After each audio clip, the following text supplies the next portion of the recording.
بسم اللہ الرحمن الرحیم۔ اللہ کے نام سے جو رحمان و رحیم ہے۔ سامعین اکرام، السلام علیکم رحمۃ اللہ وبرکاتہ۔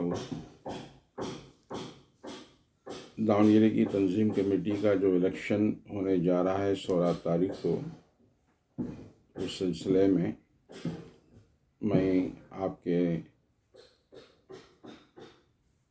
آپ حضرات کے سامنے ایک خاکہ پیش کر رہا ہوں، جس میں تمام خدمت کرنے کا موقع ملے۔ وہ خاکہ میں آپ کو دکھاتا ہوں۔ اس سے پہلے ہمیں معلومات کر لینے کی ضرورت ہے کہ اسلامی کمیٹی جو بنتی ہے اس کا طریقہ کار بھی اسلامی طریقہ ہو، اور اس میں حصہ لینے والے بھی خالص اخلاص کے ساتھ خدمت کرنے والے ہوں۔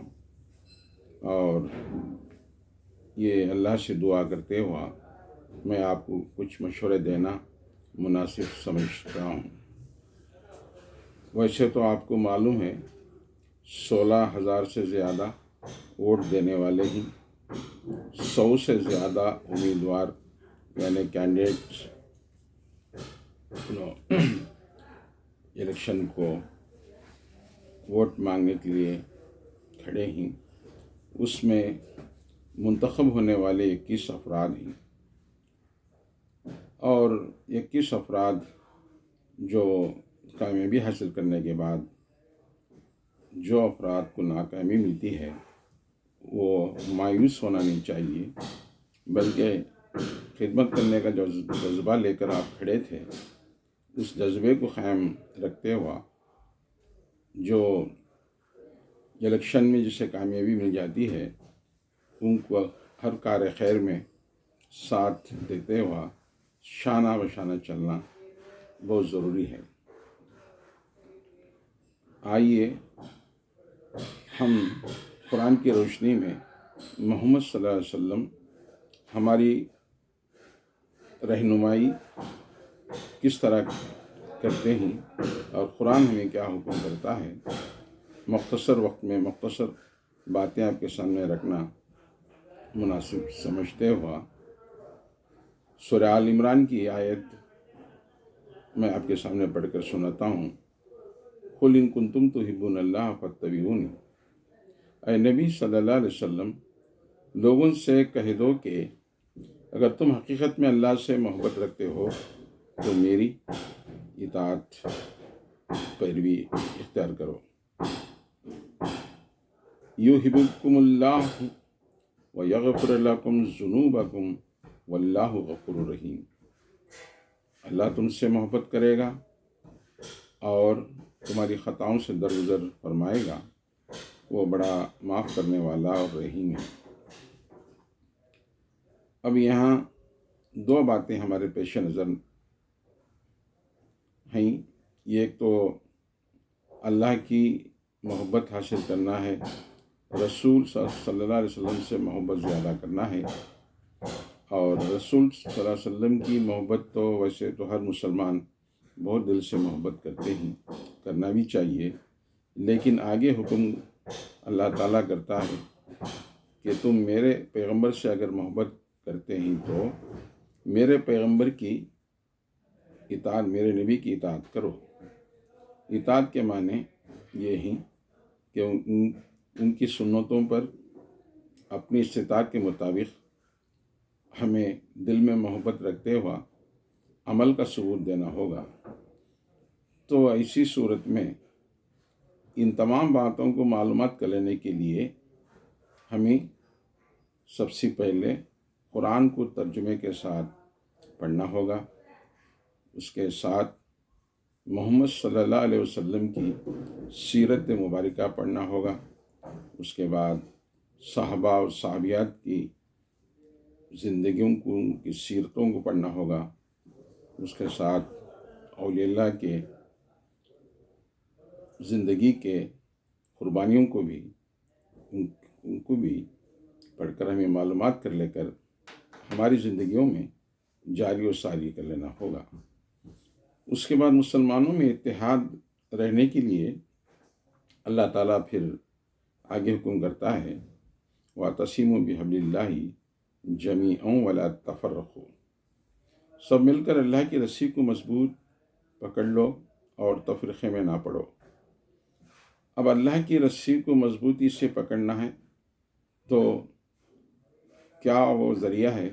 وہ ذریعہ ہے جو ہمارا عقیدہ اور ہمارا اعمال درست ہونے کے لیے قرآن جیسی کتاب کو، ہدایت والی کتاب کو ہمیں ترجمے کے ساتھ پڑھنا ہوگا، اور اس کے مطابق ہمارے باہمی تعلقات مضبوط کر لینا ہوگا اور تفرقے میں نہ پڑنا ہوگا۔ ایسی صورت میں اب ہمیں، آپ تمام کو معلوم بھی ہے کہ ہم تمام کا معبود جس کی ہم عبادت کرتے ہیں وہ ایک اللہ ہے، اور ہم شریعت پر چلنا چاہتے ہیں تو ہماری شریعت ایک ہے جو اللہ کے رسول صلی اللہ علیہ وسلم لائے ہیں، اور ہمارا دین بھی ایک ہی ہے، قرآن بھی ایک ہی ہے۔ اب ایسی صورت میں ہم تمام ایک ہونے کے لیے ہمیں ہمیشہ قربانی دے کر علم حاصل کرنا ہوگا، معلومات کر لینا ہوگا، اور ہم ایک رہ کر زندگی گزارنی ہوگی۔ کسی کا نقصان اگر ہو جائے تو سمجھنا چاہیے کہ ہمارے اسلامی بھائی کا نقصان ہوا ہے، کسی کا فائدہ ہوا تو یہ سمجھنا چاہیے کہ ہمارے اسلامی بھائی کا فائدہ ہوا ہے۔ اس طرح کی محبت اسلام ہمیں پیغام دیتا ہے، اور پیغمبر بھی یہ پیغام دیتے ہیں۔ علامہ اقبال ایک شعر میں اس طرح انہوں نے کہا ہے، منفعت ایک ہے اس قوم کے نقصان بھی ایک ہی سب کا نبی، دین بھی، ایمان بھی ایک، حرم پاک بھی، اللہ بھی، قرآن بھی ایک، کچھ بڑی بات تھی ہوتے جو مسلمان بھی ایک۔ اب دیکھیے ہمارا سب کچھ ایک ہے۔ اب ایسی صورت میں ہم تمام کے ارادے، ہمارے تمام کے عقائد، ہمارے تمام کی سوچ، ہمارے تمام کے ایک دوسرے کے باہمی تعلقات بہت مضبوط ہونا چاہیے۔ اس کے بعد ہمیں قرآن حکم کرتا ہے کہ تمہیں عزت کی زندگی گزارنا ہے، اور اللہ کے پاس بھی ہماری عزت رہنا ہے۔ تو ایسی صورت میں اللہ کے فیصلوں کو ہمیشہ ہم قبول کرنا ہوگا، جیسا کہ اللہ تعالیٰ سورہ آل عمران میں فرماتا ہے، قُلِ اللَّهُمَّ مَالِكَ الْمُلْكِ تُؤْتِي الْمُلْكَ مَن تَشَاءُ وَتَنزِعُ الْمُلْكَ مِمَن تَشَاءُ وَتُعِزُّ مَن تَشَاءُ وَتُذِلُّ مَن تَشَاءُ بِيَدِكَ الْخَيْرُ إِنَّكَ عَلَىٰ كُلِّ شَيْءٍ قَدِيرٌ۔ کہو خدایا، ملک کے مالک، تو جسے چاہے حکومت دے اور جسے چاہے چھین لے، جسے چاہے عزت بخشے اور جس کو چاہے ذلیل کر دے، بھلائی تیرے اختیار میں ہے، بے شک تو ہر چیز پر قادر ہے۔ تو ہمیں عزت کی زندگی اگر جینا ہے اور اللہ کے پاس بھی عزت ہماری رہنا ہے، تو اللہ تعالیٰ جس قرآن کو زمین پر اللہ کے رسول صلی اللہ علیہ وسلم کے دل پر نازل فرمایا ہے جبرائیل علیہ السلام کے ذریعے، اس قرآن کو جب جو بھی مسلمان دنیا میں ترجمے کے ساتھ پڑھ کر غور و فکر کر بھلائی پر قائم رہتے ہوا، برائی کو روکتے ہوا جو زندگی گزار رہی، وہ ان کو عزت دنیا میں بھی ہے اور آخرت میں بھی ہے، اور ان کو عزت ہمیشہ رہے گی۔ وہ زمانے میں معزز تھے مسلمان ہو کر، اور تم خوار ہوئے تارک قرآن ہو کر۔ اتنی عزت ہمیشہ ان لوگوں کو رہی اور رہے گی جو قرآن کو ترجمے کے ساتھ پڑھ کر جو سمجھ کر غور و فکر کر اپنی زندگی میں جاری و ساری کر لیتے ہیں، ان کو اللہ تعالیٰ عزت سے نوازتا ہے۔ میں آپ کے سامنے ایک خاکہ پیش کرتا ہوں، ذرا دیکھیے۔ یہ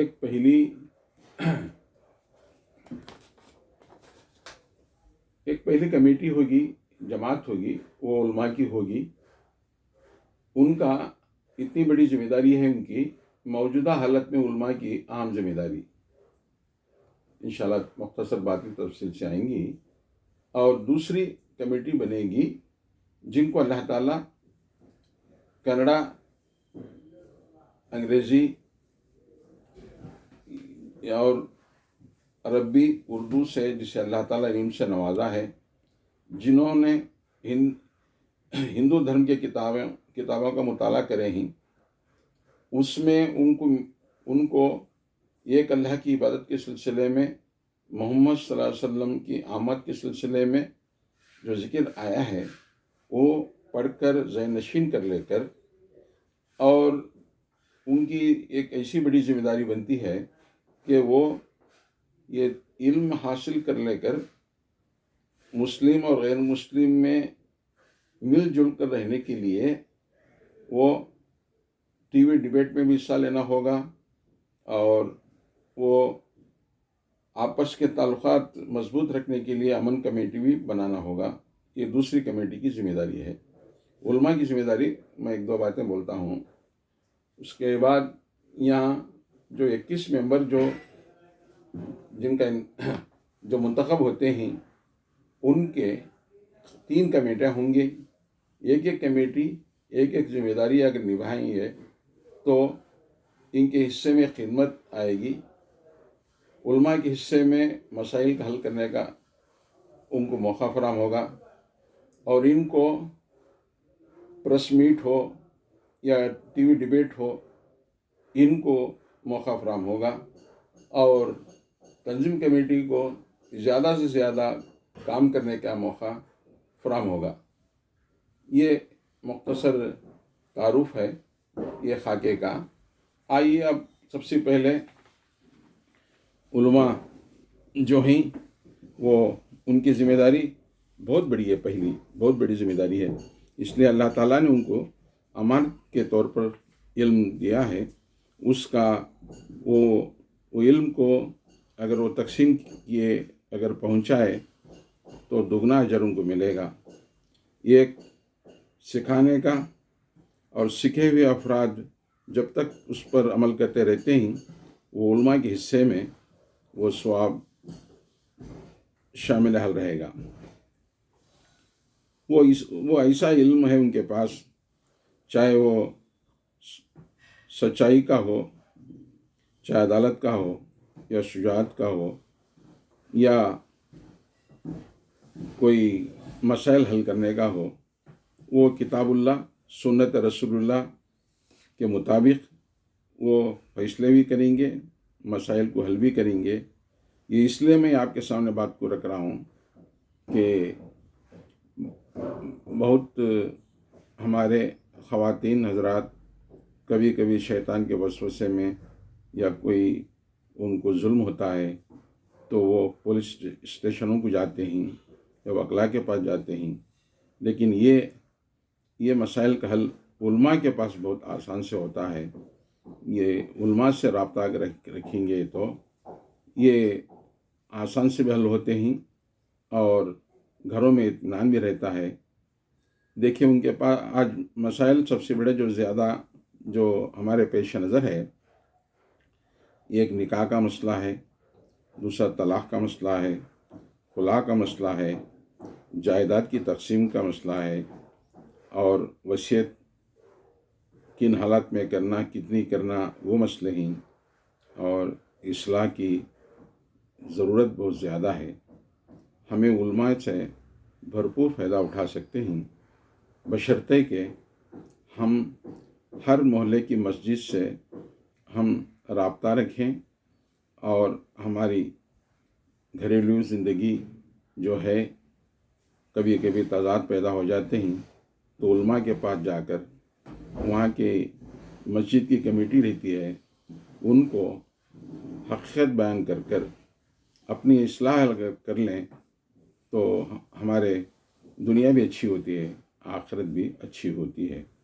اس لیے اللہ کے رسول صلی اللہ علیہ وسلم آپ نے فرمایا ان العلماء وراثت انبیاء، علماء انبیاء اکرام کے وارث ہیں۔ انبیاء جو ہوتے ہیں وہ جائیداد چھوڑ کر نہیں جاتے، بلکہ علم حوالے کر کر جاتے ہیں۔ وہ علم جو ہے خطیبوں کے پاس، اماموں کے پاس اور علماء کے پاس رہتا ہے۔ وہ علم کے ذریعے ہم ان سے رابطہ تعلقات کو قائم رکھتے ہوا علم اگر ہم سیکھیں، ترجمے کے ساتھ اگر قرآن کو سیکھیں، سمجھیں، تو ہماری جو کج رویاں ہیں جو ہیں، یہ غلط فہمیاں جو ہیں، یہ بدگمانیاں جو ہیں، یہ سب دور ہو جاتے ہیں۔ آپ کو جو عالم کا ترجمہ پڑھنا ہے، جو اس پر اطمینان کے ساتھ پڑھ کر اگر ہم عمل کریں گے تو ہم باہمی تعلقات مسلمانوں کے اچھے رہیں گے۔ اور دوسرا کمیٹی کے تعلق سے آپ کو میں بولنے سے پہلے ایک آیت جو ہم سنتے ہیں جو جمعہ کے خطبے میں، وہ آیت جو ہے 3 بھلائیاں 3 برائیاں اس میں پیش نظر رہتے ہیں، وہ معاشرے میں رہتے ہیں۔ دیکھیے یہ آیت جو ہے ہر جمعہ ہم سنتے ہیں، ان اللہ یامر بالعدل والاحسان وبناء ذی القربى وینہی عن الفحشاء والمنکر والبغی یعظکم لعلکم تذکرون۔ اللہ عدل اور احسان اور صلہ رحمی کا حکم دیتا ہے اور بدی اور بے حیائی، ظلم و زیادتی سے منع کرتا ہے۔ دیکھیے 3 خوبیاں جو ہیں، یہ اگر 3 خوبیاں ہماری زندگی میں جاری و ساری نہ رہے تو یہ 3 برائیوں کو یہ آسان سے زمانے میں پنپتے رہتے ہیں۔ یہ کیا ہے؟ عدل ہے۔ عدل بولتے ہیں انصاف کو۔ اگر ہم انصاف نہیں کریں تو وہاں بالکل بے انصافی جب آ جاتی ہے تو نا اتفاقیاں شروع ہو جاتے ہیں اور خواہ چلتے چلتے یہاں تک عداوت شروع ہو جاتی ہے۔ اس کے بعد احسان کا معاملہ، جو احسان سے مراد یہ ہے کہ خود کو جو ہم پسند کرتے ہیں وہ اوروں کو اس سے بھی زیادہ بڑھ کر ہم دیں تو احسان ہے۔ وہ اگر ہمارے پاس وہ خوبی آئی تو اپنوں میں، گھر میں، معاشرے میں، خاندان میں محبت میں اضافہ ہو جاتا ہے۔ تیسرا ہے صلہ رحمی کا۔ صلہ رحمی گھر میں، معاشرے میں، خاندان میں، دوست احباب میں اور تمام کے ساتھ صلہ رحمی کرنا یہ ضروری ہے۔ یہ جیسے ہی ہم یہ نیک عمل کرتے ہیں، اس لیے اللہ کے رسول صلی اللہ علیہ وسلم فرمائے کہ برائی کو بھلائی سے دور کرو۔ جب یہ ہم بھلائیاں ہمارے پاس آ جاتے ہیں تو بدی کم ہو جاتی ہے اور بے حیائی پست ہو جاتی ہے، ظلم پست ہو جاتا ہے اور ہمارا ایک اسلامی معاشرہ آسان سے نظر آتا ہے۔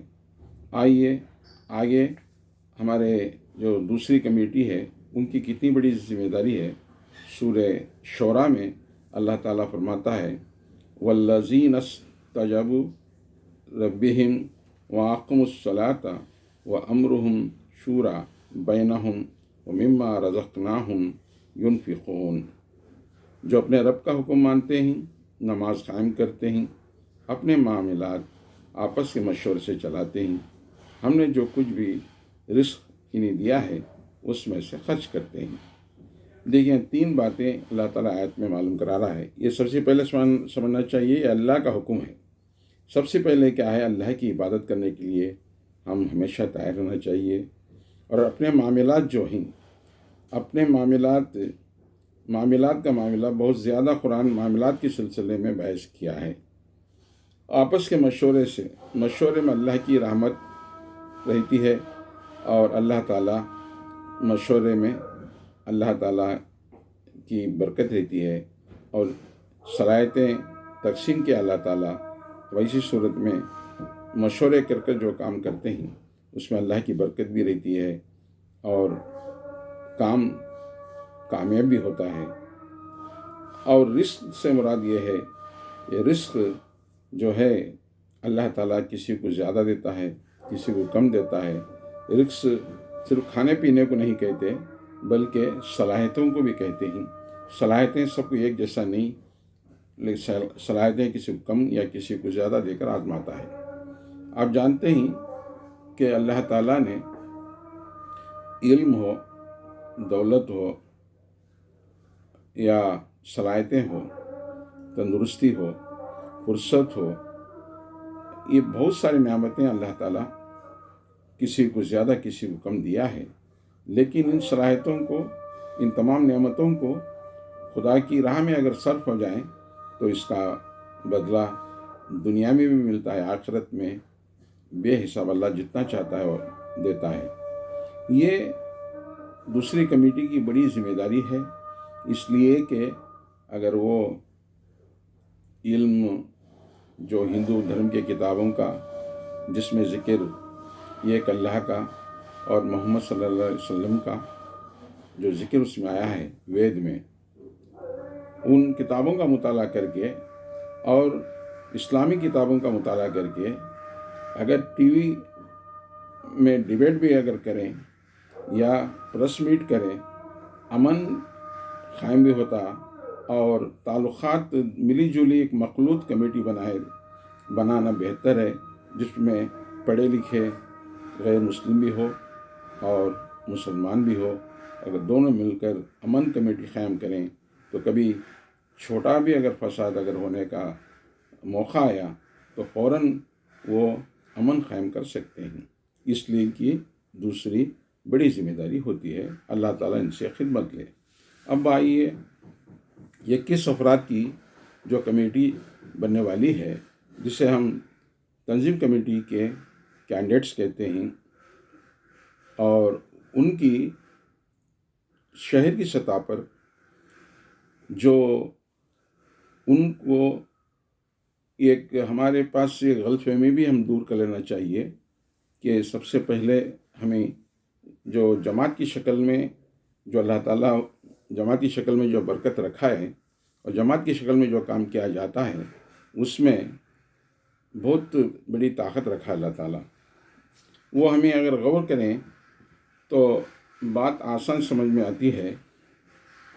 اللہ فرماتا ہے وَلْتَكُن مِّنكُمْ أُمَّةٌ يَدْعُونَ إِلَى الْخَيْرِ يَأْمُرُونَ بِالْمَعْرُوفِ وَيَنْهَوْنَ عَنِ الْمُنكَرِ وَأُولَٰئِكَ هُمُ الْمُفْلِحُونَ۔ تم میں سے ایک جماعت ایسی ہونی چاہیے جو خیر کی طرف بلائے اور نیک کاموں کا حکم دے، برے کاموں سے روکے، اور وہی لوگ فلاح پانے والے ہیں۔ ہر مسلمان یہ چاہتا ہے کہ فلاح کامیابی نصیب ہو، ہمارے حصے میں آئے، تو اس سے اللہ تعالیٰ دو شرائط رکھا ہے۔ ایک تو خیر کے کام میں بہت آگے بڑھنا ہوگا، خیر کی طرف لوگوں کو بلانا ہوگا، خیر پہنچانا ہوگا، بھلائی پہنچانا ہوگا، اور برائی جب ہم دیکھتے ہیں وہ برائی کو اپنی استطاعت کے مطابق برائی کو روکنے کے طریقے اللہ کے رسول 3 بتائے۔ اگر اللہ تعالیٰ تمہیں طاقت دیا ہے تو ہاتھ سے روکو، اگر ہاتھ سے نہیں روک سکتے تو زبان سے روکو، وہ بھی اگر موقع فراہم نہیں ہوا تو کم سے کم دل میں یہ جو ہو رہا ہے برا، اس کو برا جانو، یہ ایمان کے آخری پہچان ہے۔ اب ایسی صورت میں یہ حق ادا کرنا یہ 21 افراد کی ذمہ داری ہے۔ اس میں 3 کمیٹیاں جو ہوتے ہیں، مختصر طور پر میں آپ کے سامنے خاکہ رکھ رہا ہوں۔ ایک ہوگا شعبہ خدمت خلق کی کمیٹی، جس میں علمی ادارے ایک دوسروں کے، جس میں غربا رہتے ہیں، جس میں مریض افراد رہتے ہیں، ضرورت منداں رہتے ہیں، ان کو خدمت کمیٹی تنظیم کمیٹی کے ذریعے سے طاقت اگر بیت المال میں پیسہ اگر ایک جگہ جمع ہو جائے تو وہ پیسے سے کمیٹی والے بیٹھ کر آپس میں مشورہ کر کے ایک بجٹ بنا کے وہ تقسیم کر سکتے ہیں۔ دوسرا ہے شعبہ تعمیرات کمیٹی، جو کنسٹرکشن جو کرنے کا موقع آتا ہے، آپس میں مل بیٹھ کر ہم بیت المال سے پیسہ لے کر، اور دوسرا حکومت سے جتنا چاہے تعلیمی اداروں کو جتنا ہمیں لے سکتے ہیں وہ بھی پیسہ ہمارا ہی ہے، جو جا کر ٹیکس کے ذریعے سے جمع ہوتا ہے، وہ پیسے کو ہمارا حق سے ہمیں وصول کرنا ہی پڑے گا کہ ہم ایک تعلیمی اداروں کو لا کر ہمیں عمارتیں تعمیر کرنا، یہ دوسری کمیٹی کی ذمہ داری بنتی ہے۔ تیسری کمیٹی جو بنتی ہے، وقف بورڈ جائیداد کی نگرانی کمیٹی ہوتی ہے۔ ان کا معاملہ ایسا ہے کہ وہ ہمیشہ جائیداد کی جو پراپرٹیاں ہیں اس کی کاغذات، اس کا ڈاکومنٹ، اور وہ کس کے قبضے میں ہیں، وہ کیا ہے، وقف بورڈ سے رابطہ کر کے وہ اس کا حق ادا کرنا ہوگا۔ یہ بڑی ذمہ داری ہے۔ اب یہاں پر اللہ تعالیٰ نے یہ قانون پیش کیا ہے قرآن میں کہ یہ سب کاموں کو کون سے لوگ اس میں حق ادا کرتے ہیں۔ یہ اللہ تعالیٰ فرماتا ہے، ان اللہ یامرکم ان تؤدوا الامانۃ الی اہلھا واذا حاکمتم بین الناس ان تحکموا بالعدل ان اللہ نعم ما یعظکم بہ ان اللہ کان سمیعا بصیر۔ مسلمانوں، اللہ تمہیں حکم دیتا ہے کہ امانتیں اہل امانت کے سپرد کرو، اور جب لوگوں کے درمیان فیصلہ کرو تو عدل کے ساتھ کرو۔ اللہ تم کو نہایت عمدہ نصیحت کرتا ہے، اور یقیناً اللہ سب کچھ سنتا اور دیکھتا ہے۔ اس سے پہلے جو آپ کے سامنے میں ووٹ دینے والوں کی یہ بہت بڑی ذمہ داری ہے، ایک امانت ہے ووٹ دینا۔ مثال کے طور پر دیکھیے، ہمارا گھر کا اقتدار ہم جو حق ادا کرتے ہیں، جن کے پاس وہ صلاحیت ہے، انہیں کو دیتے ہیں۔ ایک کارخانہ ہوتا ہے، اور کارخانہ کون صحیح چلاتے ہیں ان کو ہی دیتے ہیں۔ یہ کاروبار ہے، ایسا ہر معاملہ۔ لیکن تنظیم کمیٹی جو بننے جا رہی ہے وہ بھی ایک محلے کی نہیں بلکہ شہر کی سطح پر بن رہی ہے۔ ان ایسے افراد کو انتخاب کرنا ہوگا جو اس کا حق ادا کریں، اور اس میں کوئی مثال کے طور پر بہتر حق ادا کرنے والا ہو، اور اس کے مقابلے میں کوئی کمزور ہے، تو بہتر حق ادا کرنے والے کو اس کو ووٹ اگر دیں تو کام بھی بہتر ہوگا، اور تمام کے لیے، تمام ملت کے لیے، مسلمانوں کے لیے ایک بہترین فیصلہ ہوگا۔ اللہ تعالیٰ سے دعا ہے، میں نے ایک مختصر وقت میں کچھ باتیں رکھا ہوں۔ اللہ تعالیٰ سے دعا کرتا ہوں کہ جو افراد کمیٹی بننے جا رہی ہے ان کے باہمی تعلقات کو مضبوط رکھے، ثابت قدم رکھے، صبر کے ساتھ، اخلاص کے ساتھ، دل میں یہ نیت رکھے کہ اس میں نام و نمود نہ ہو، اور مفاد نہ ہو، خود غرضی نہ ہو، کوئی نہ ہو، خالص اللہ کے لیے، خالص اللہ کو راضی کرنے کے لیے، خالص اللہ کے پاس اجر پانے کے لیے، یہ نیت سے سب مل جل کر اگر کریں تو حسابات بھی بہت پاک صاف رہیں گے، اور شک و شبہات دور ہوں گے، اور ملت کے تمام لوگ ان کے حق میں دعائیں کریں گے۔ نجات کے لیے ایک بہترین ذریعہ ہے یہ۔ ایک طرف اللہ کا حق بھی ادا کرنا ہوگا، اللہ کی عبادت کر کر، ایک طرف بندوں کا حق ادا کرنا ہوگا، بندوں کی خدمت کر کر۔ جب یہ دو ساتھ ساتھ چلتے ہیں تو ہماری نجات کے لیے بہترین ذریعہ بنے گا۔ میں اللہ تعالیٰ سے دعا کرتا ہوں، اس میں جو حق ہے وہ اللہ تعالیٰ اس کو عمل کرنے کی توفیق عطا فرمائے۔ جذبات میں کوئی ایسی بات اگر میں نے کہا ہوں تو اللہ تعالیٰ میرے ذہن سے، تمہارے ذہن سے نکالے، اور میں مشورہ دیتا ہوں کہ اس سے بہتر بھی خاکہ آپ بنا کر، اس سے بھی بہتر سے بہتر ملت کو آپ پہنچا سکتے ہیں۔ وآخر دعوانا ان الحمد للہ رب العالمین۔